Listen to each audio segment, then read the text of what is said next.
Okay, it's 1:30. Today is Tuesday, March 28th, 2023, and this is a special meeting of the Chartered Clubs Committee. To begin the meeting, I would like to have you stand and join me in the Pledge of Allegiance. I pledge allegiance to the flag of the United States of America and to the republic of which it stands, one nation, under God, indivisible, with liberty and justice for all.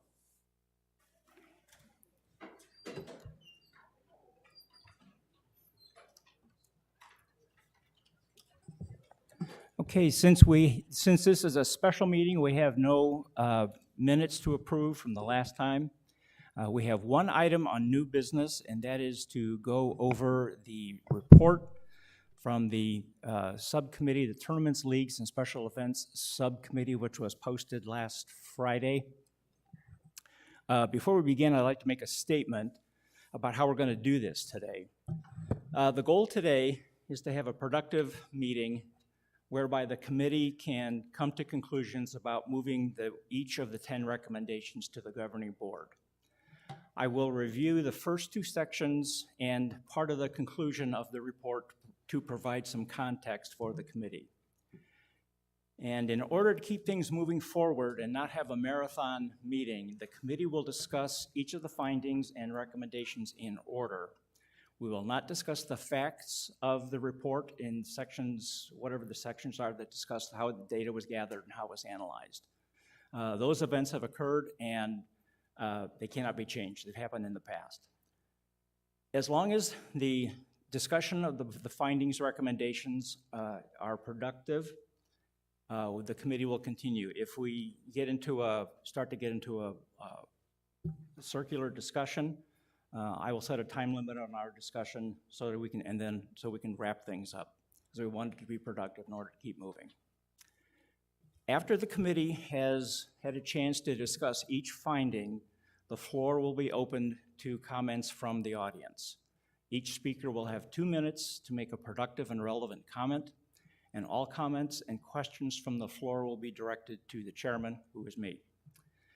After that has happened, after everybody's had the opportunity to make their comments, a consensus vote will be taken amongst the committee so that we can get a consensus whether to move the recommendations, which recommendations are going to be moved to the governing board. Each vote will be via a voice vote. One note, the appendices of the report, which I assume all of you have read, will not be discussed in this meeting. And specifically, we will not be discussing the proposed definitions. That discussion will happen when we open the RRMPs and the definitions are added at that time. So if possible, I would like to complete this meeting within 2 hours, but we'll take whatever time is necessary as long as it is productive. So with that, let me read the sections from the report that I want to use for context. So the association's articles of incorporation state that the general nature of the association's business is to coordinate, implement, and aid the various recreational, cultural, and social clubs or associations, to promote all manner of interest and benefits to the members of the association, and to contract, coordinate, or operate with other organizations, associations, corporations, or whatever, in carrying out and conducting the activities and endeavors for which the association is formed. So that's what business the Recreation Center of Sun City West are in. The bylaws direct that the governing board provide for the acquisition, construction, management, maintenance, and care of association property, establish and publish goals, policies, rules, and regulations, provide oversight of the administration and operation of the association, and importantly, hold and bear the fiduciary responsibilities for the preservation of the assets of the association. The governing board not only has a duty to recognize and aid chartered clubs, but it also has a duty to ensure that the facilities, assets, properties, and staff are employed, maintained, and used in a manner that preserves their value. This subcommittee was established to assure that both owner-member and governing board interests are balanced when it comes to chartered clubs, tournaments, leagues, and special events. And then the paragraph I want to read out of the conclusions from section 6 points out that an older version of the RRMPs adopted in 2011 states, the recreation center's facilities have been paid for jointly by all members of the association. Correspondingly, the use of these facilities is limited to its dues-paying members and their occasionally invited guests. The chartered clubs shall reinforce the principle that the recreation centers of Sun City West are for the, and in caps, exclusive use of its members and an occasional invited guest. So within that context, that there is a balance that must be struck between what the governing board does and pays for and what the chartered clubs are expected to do, this report was prepared. So that being said, and if any of you have a copy you want to follow along, I'm going to go right to page 10, which is where the findings are. The first finding is that most chartered clubs appear to be compliant with the RRMPs. The recommendation to support those chartered clubs that are compliant with the RRMPs, continue to support those clubs that are compliant. Their continued compliance will help the governing board and operations management measure and manage their facility usage. Is there any discussion on that item from the committee? Yes, Nick. I just have one, which is more of a question, really, is that is there additional support the chartered clubs could have that they are not currently getting? Or is it more or less a do-nothing? We just continue to do what we are currently doing?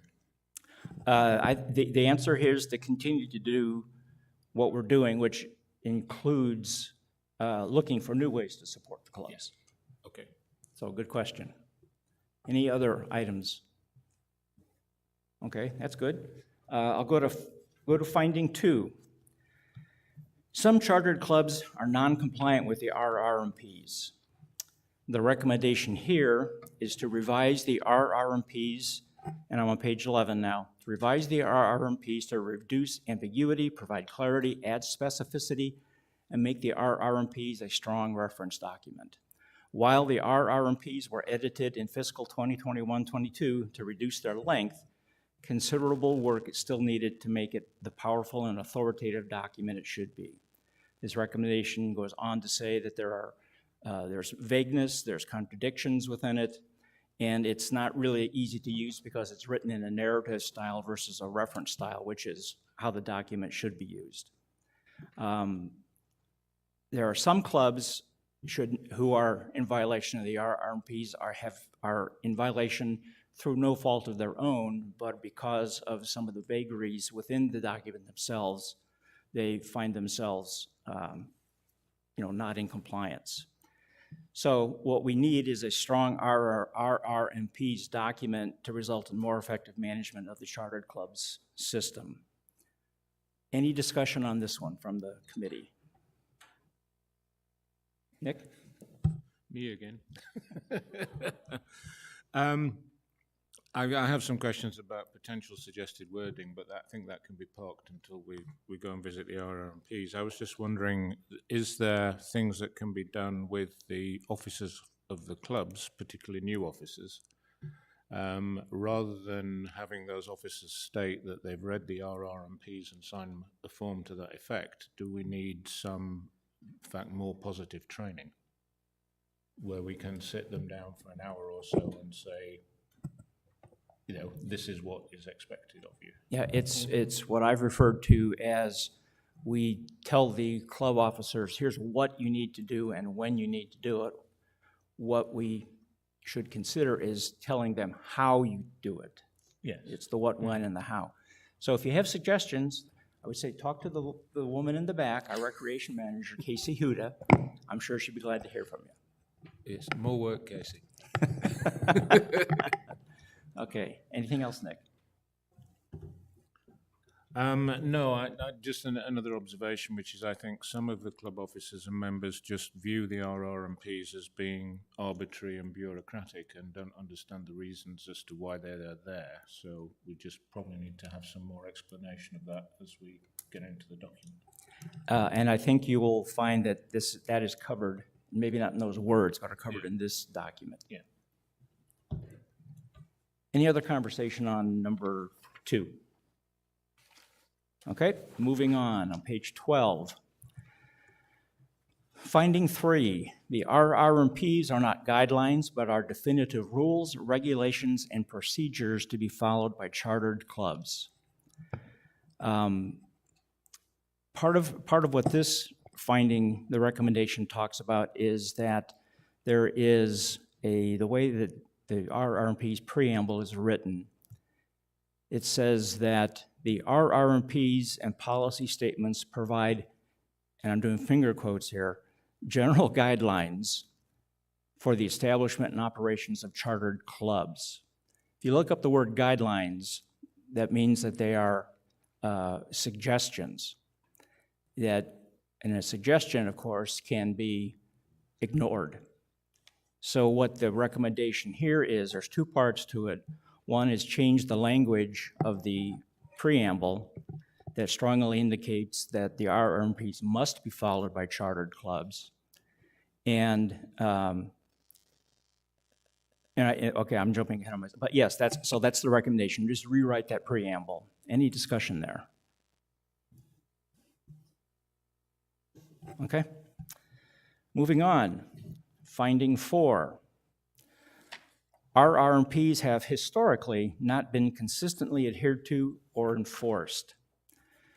The RRMPs are currently being enforced more evenly than in the past, continue to mandate that chartered clubs are required to obey the RRMPs through even and equitable enforcement. So this is really a mandate for the operations of the chartered clubs. Any discussion on this? Okay. Moving on.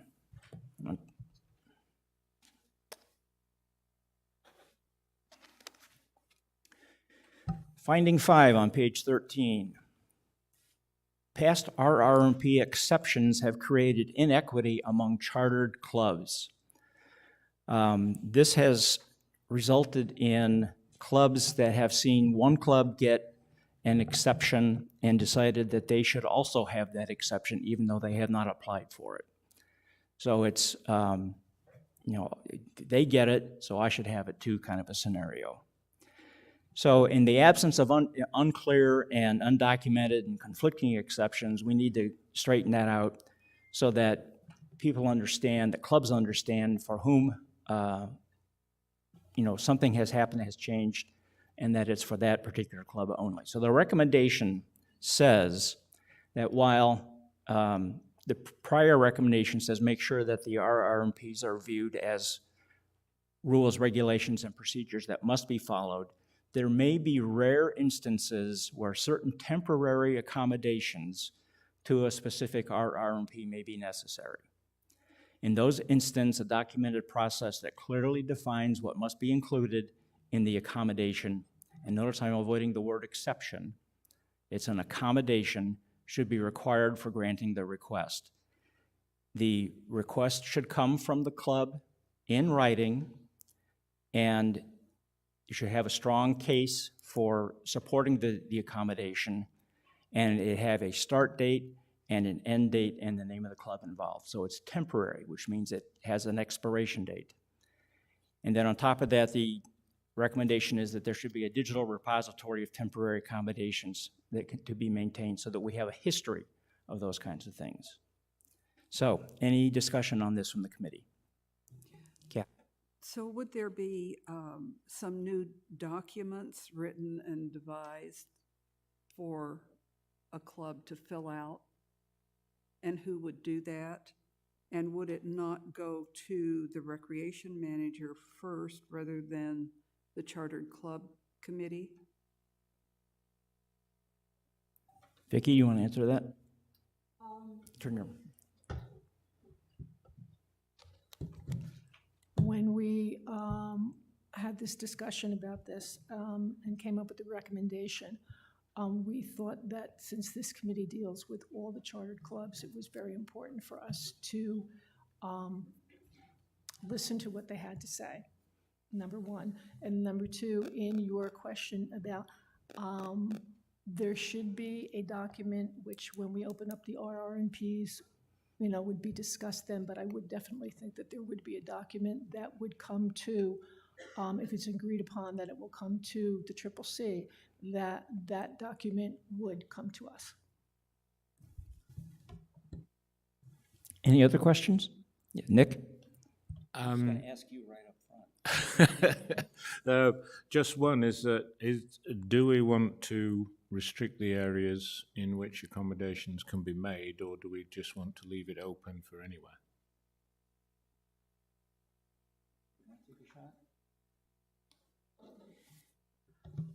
I'm going to say no, I don't want to take a shot because I don't want, at this time, we're not getting into definitions. At this point, since this is a finding and a recommendation, we're not operationalizing yet, but I think at this point, if we just look at it as we understand that there are rules, regulations, and procedures, but there will be unusual circumstances where an accommodation might have to be made. So we're trying to show that there's some flexibility, in certain cases. Okay, finding number six. Vague and non-existent non-standardized terms and definitions have led to misinterpretation, confusion, and misuse of the RRMPs by chartered clubs. The recommendation here is to review the RRMPs for content updates, including new definitions, which are in Appendix A, for commonly used terms, updating current definitions to increase clarity and cross-reference topics within the RRMPs, as well as association bylaws and policies. Any discussion from the committee? Nick?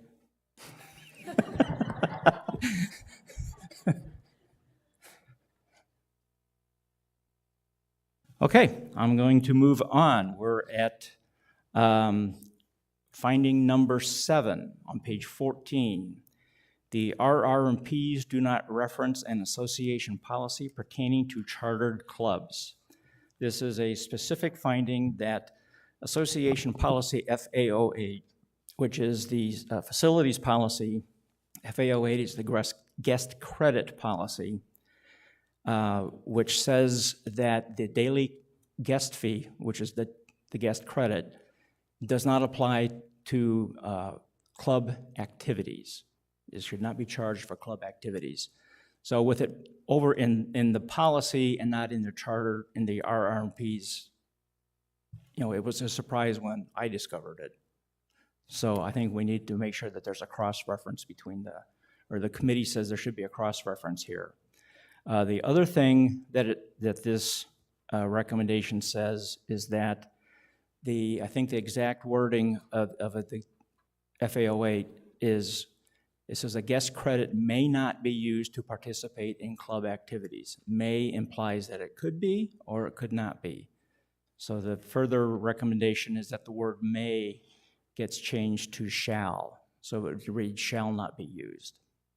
Any discussion amongst the committee?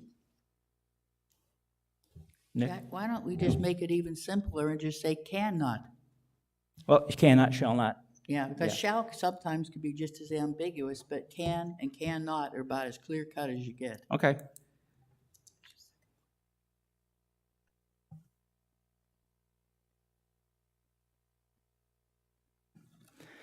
Okay, good. Anything else? Okay, still on page 14, finding 8. The reciprocal agreement in special event or tournament requests with non-residents forms have not been used consistently. The recommendation here is to reevaluate and rewrite the reciprocal agreement form and to split the special events or tournament request form with residents into separate purpose-specific forms, specifically for chartered clubs, so that when we have a special event, there's a special event for the rec centers, that you put on, like the concerts in the park, those kinds of things. Then there are chartered club special events, which are specific to clubs. So that would help try to clarify things. And also would perhaps make it easier to not use the same form for things that clubs may not be concerned about. So it'll allow for ease of tracking, filling it out, those kinds of things. So that's the recommendation. Any discussion on recommendation 8? Okay. Recommendation 9, page 15. Finding, some club members are making association facilities available to the public. This has been distressing. There have been documented instances where club facilities have been opened, gates have been propped open, doors have been propped open, and people in the public has come in and been using these facilities. So that goes against the RRMP bylaw from, or the rule from 2011. So this recommendation has multiple parts. All external tournaments and leagues on or in association facilities that involve non-cardholders, and cardholders refer to owner members, associate members, and tenants, shall meet all requirements and be sponsored as a chartered club activity. Create or revise an existing association policy that states that individual owner members or groups of owner members may not use the guest credit to facilitate external league or tournament play.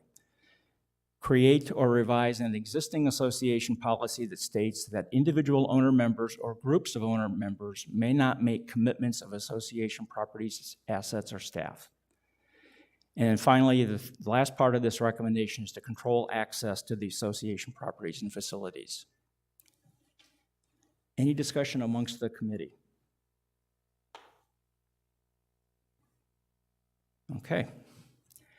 And then the last one, number 10, the finding is monitors at key association facilities are not always available during chartered club hours. The recommendation is that staffing the monitor stations would help reduce the amount of unmeasured usage of association facilities, leading to better data collection. Turning that data into a usable format will assist the governing board in operational management to make more informed decisions regarding those facilities. In addition, the installation of club track stations for chartered clubs to use during facility operating hours should be considered. Any discussion on this final recommendation? Okay. So with that, oops.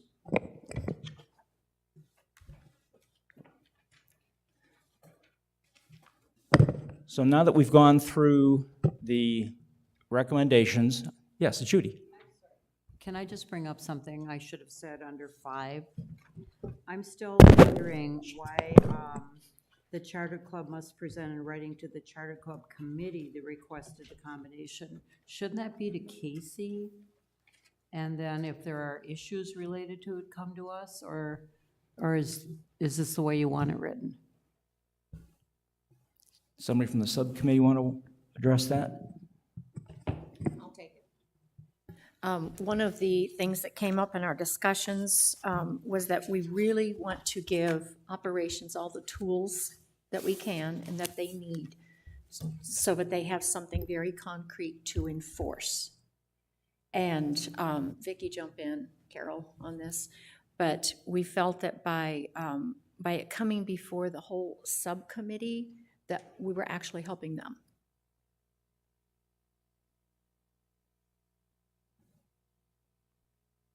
Do you need more than that? I mean, No, I as long as they're in agreement with that, Yeah, I guess that's the only thing. exactly. I'm Yeah, very happy absolutely. about it, so. Yeah, and remember, these are recommendations. They are clearly not finalized at this point. They will go before the governing board and do that, but yes. Right. Any other questions from the committee? Yes, Carol? I think by doing it this way, we were hoping that we would have greater consistency, both with the people asking and the rec center with approving or not approving. It just would make it much cleaner and clearer. Okay, any other questions from the committee or comments? Okay, at this point, we will open it to the floor. If you have any questions or comments, please come up to the microphone, state your name and your rec card number, sign in, and you'll have 2 minutes.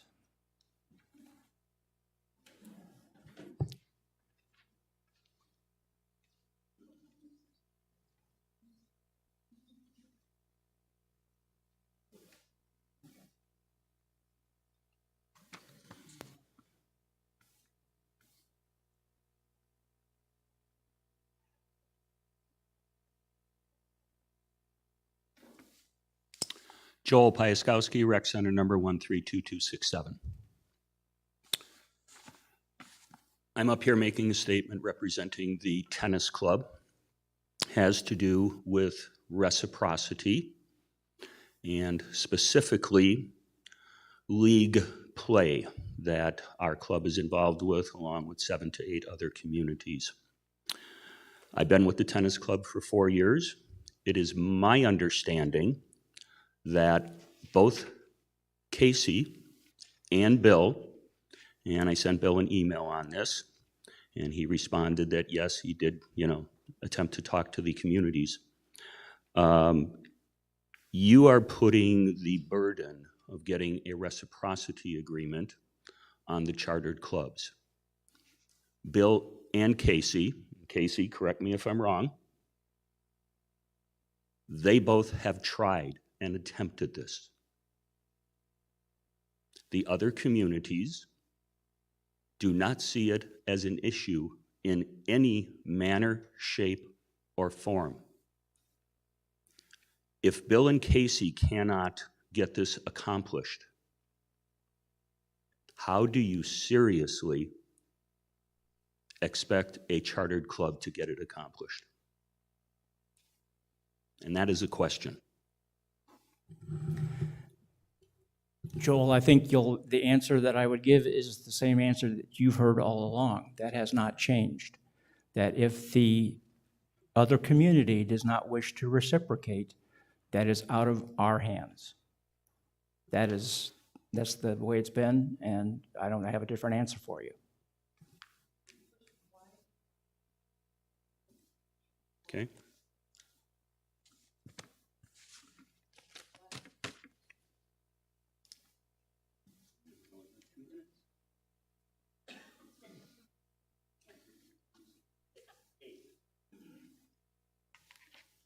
Jolene Piaskowski, 132268.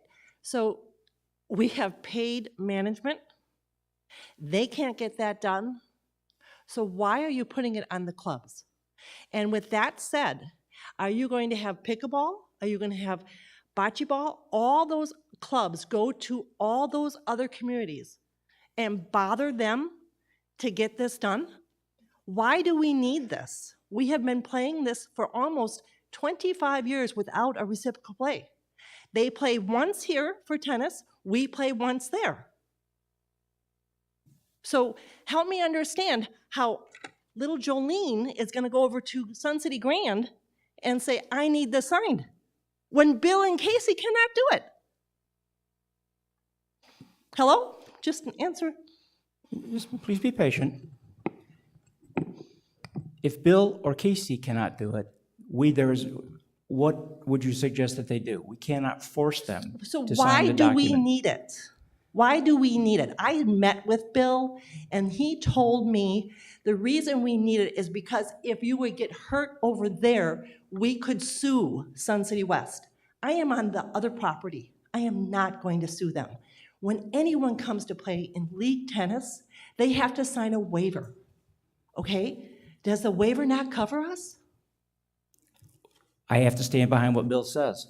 You may not choose to sue Sun City West, but can you account for every other person who plays under that same We're in arrangement? someone else's property. How are you going to sue Sun City West?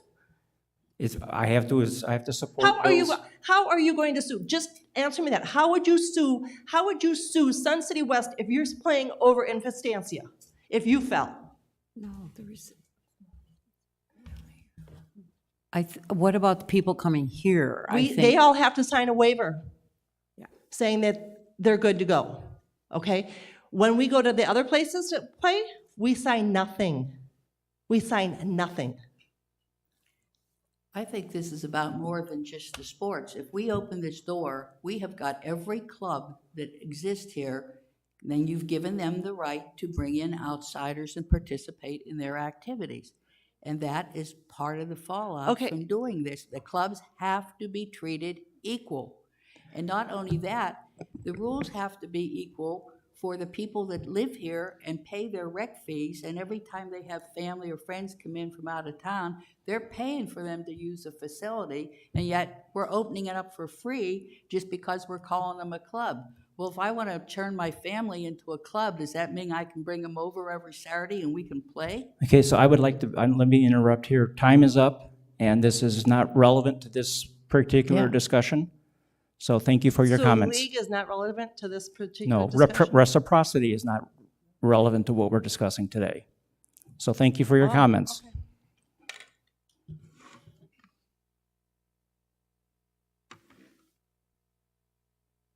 Any other questions or comments from the audience?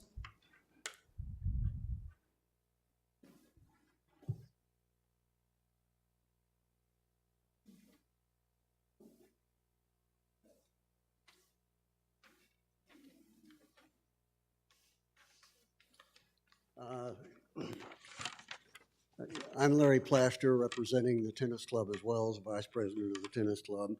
And I'm fairly new to Sun City West, and especially the officers. My rec number is 130627.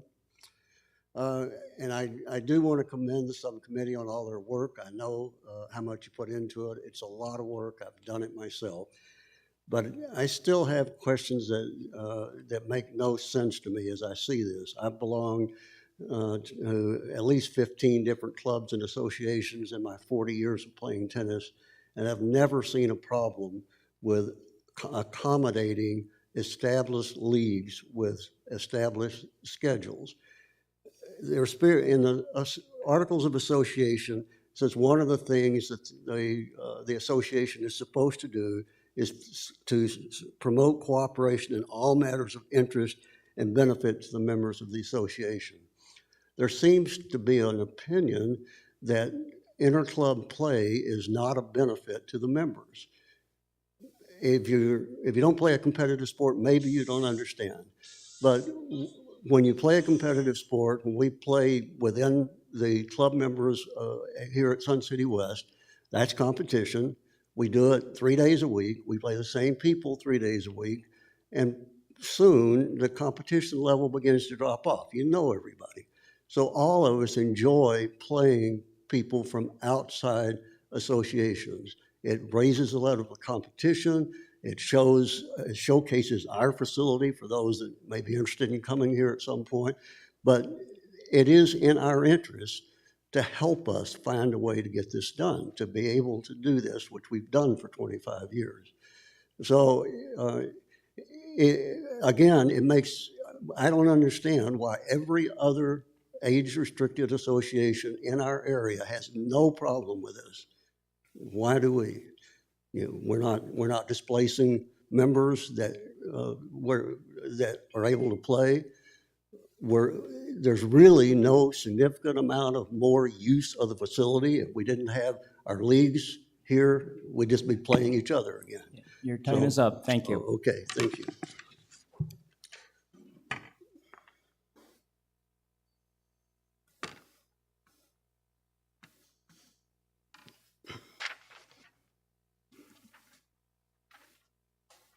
Hello, I'm Mark Smith, 126087. I agree a lot with the gentleman before me. You guys do a wonderful job. But is this limiting like the softball team to only playing Sun City West members? That's golf. Or are outside people not going to play softball here? No, this applies to all clubs. Okay. That's all.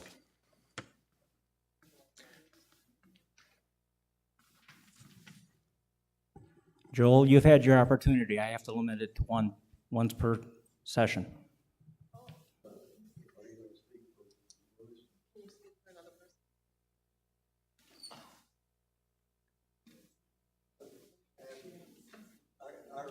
Our president is ill and couldn't make it. Can someone speak on his behalf? He's what?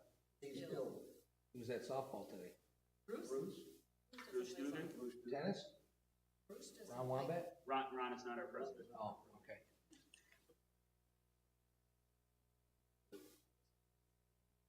You're only limited to one time? The chairperson has that option, yes. So you can't hear the rest of our opinions at all? If anybody who wants to step up, they can have their 2 minutes. But we're only limited to 1 2-minute session. That's correct. So if you have more than 2 minutes, that's it. That's, if you have something that you want to say, you can send it in an email to me. My email address is on the website.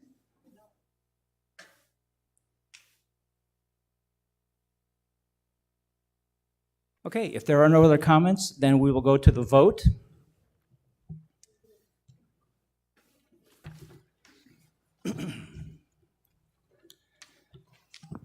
So the answer, what I will ask is, I will read the finding and the recommendation, and I'll ask for a yes vote to move it to the governing board, or a no vote to not move it to the governing board, or if you wish to abstain, you can say abstain.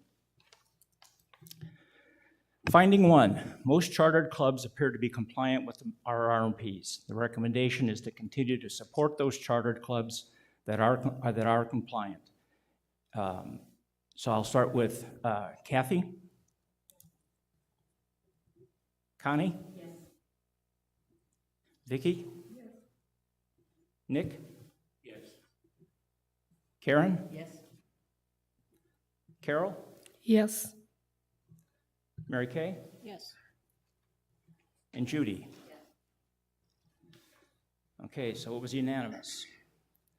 Finding 2, some chartered clubs are non-compliant with the RRMPs. The recommendation is to revise the RRMPs to reduce ambiguity, provide clarity, add specificity, and make the RRMPs a strong reference document. I'll go Kathy? Connie? Yes. Vicki? Yes. Nick? Yes. Karen? Yes. Carol? Yes. Mary Kay? Yes. And Judy? Yes. Okay. Finding 3, the RRMPs are not guidelines, but are definitive rules, regulations, and procedures to be followed by chartered clubs. The recommendation is to change the language in the RRMP's preamble, paragraph 2, with language that strongly indicates that the RRMPs must be followed by chartered clubs.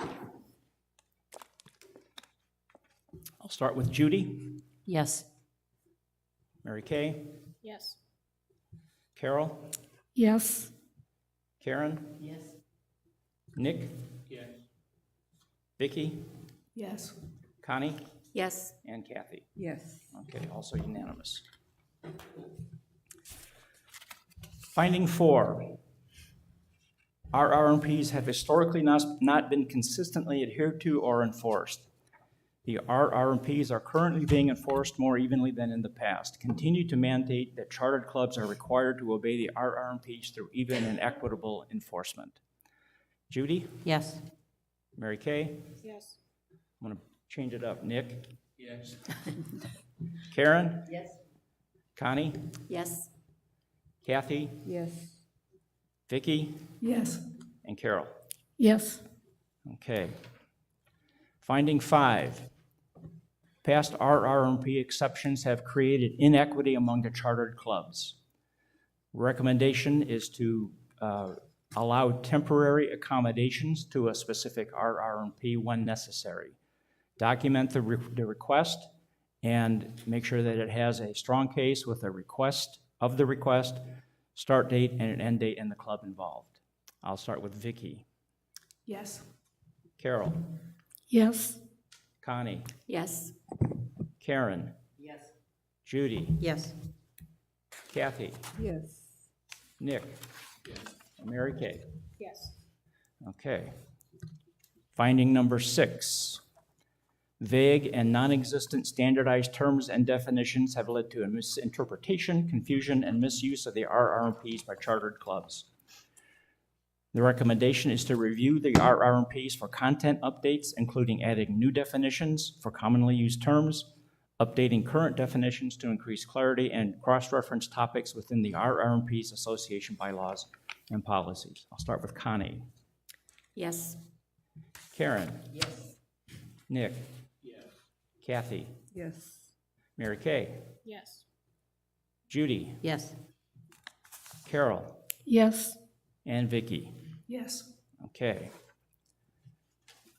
Number 7, finding 7. The RRMPs do not reference an association policy pertaining to chartered clubs. This specifically refers to, in the recommendation, to cross-reference with RRMP association, cross-reference the RRMPs to association policy FA08 paragraph 4.5, and to change the word in that sentence from may to shall not or cannot. Kathy. Yes. Nick. Yes. Judy. Yes. Karen. Yes. Mary Kay. Yes. Vicky. Yes. Carol. Yes. And Connie. Yes. Okay. Finding number 8. The reciprocal agreement and the special event or tournament request with non-resident forms have not been used consistently. The recommendation is to reevaluate and rewrite the reciprocal agreement form, continuing to split the special events or tournament requests with non-residents into separate forms specific to chartered clubs. Connie. Yes. Kathy. Yes. Judy. Yes. Nick. Yes. Vicky. Yes. Carol. Yes. And Karen. Yes. Oh, and Mary Kay. Sorry. Yes. Okay. Number 9. Finding some club members are making facilities, association facilities open to the public. This recommendation has multiple parts. All external tournaments or leagues on or in association facilities that involve non-card holders shall meet all requirements and be sponsored as a chartered club activity. Part 2, create or revise an existing association policy that states that individual owners, owner members, or groups of owner members may not use the guest credit to facilitate external league or tournament play. Create or revise an existing policy that states that individual owner members or groups of owner members may not make commitments of association properties, assets, staff, etc., and control access to association properties and facilities. Judy? Yes. Mary Kay? Yes. Nick? Yes. Karen? Yes. Carol? Yes. Vicky? Yes. Connie? Yes. And Kathy? Yes. Okay. Last one. Finding number 10, monitors at key association facilities are not always available during chartered club hours. Staff monitoring stations would help reduce the amount of unmeasured usage of association facilities, leading to better data. Turning that data into useful data for making decisions would help. So the question here is making the recommendation to staff those facilities. So Kathy? Yes. Nick? Yes. Mary Kay? Yes. Connie? Yes. Karen? Yes. Judy? Yes. Vicky? Yes. And Carol? Yes. Okay, thank you all. That is, we are unanimous on all 10 recommendations. I will have them, have an agenda item put on to the next governing board workshop meeting, which is April 7th, I believe. April 10, not 14. April 14th, so that we can begin the process of, considering these recommendations. So thank you to the Tournaments, Leagues, and Special Events Subcommittee, Vicki Erla, Connie Kopp, and Carol Card. They did a heck of a job, and I thank them for that. And with that, I will adjourn the meeting. Thank you. Jack, can I ask a question on clarification? When I just adjourned the meeting. So come see me.